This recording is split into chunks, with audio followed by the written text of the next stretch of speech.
Ito na guys yung mga ball rest natin, wala tayong mahanapan eh. Wala tayong makitang mabilhan na ano, ball rest. Ito, improvise natin.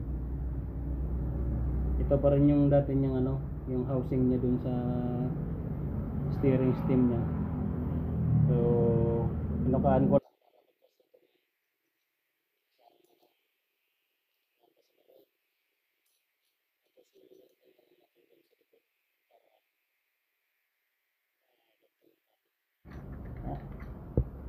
Tingnan natin kung pwede.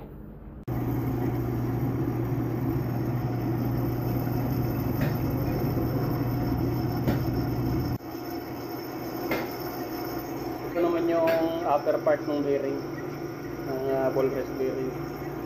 So uukanan natin para masulpak natin ng maayos yung kapangitas, para pag nag-welding tayo hindi siya gagalaw-galaw. Right? Technology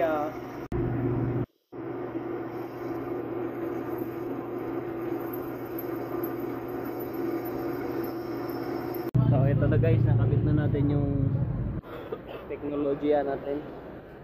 Ito yung sa upper part ng ball press. Kabit mo muna yung word din. Hindi, subukan mo na ilagay yung steering stem doon.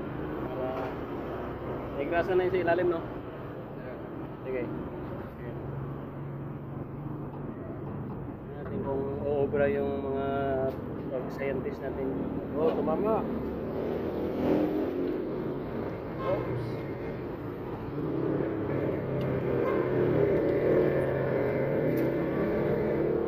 Salpak na yan?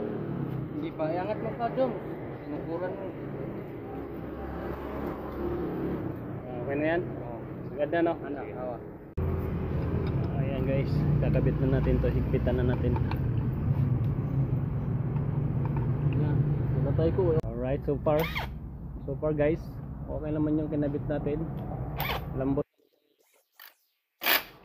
So hindi natin alam kung hanggang kailan yung buhay nito. Kasi ano lang to, improvise lang to ni Dudong eh. Okay. Naapan natin to ng ano, orderan na ball rest kasi wala eh. Walang kapareho. Sucks. Na Madas 25.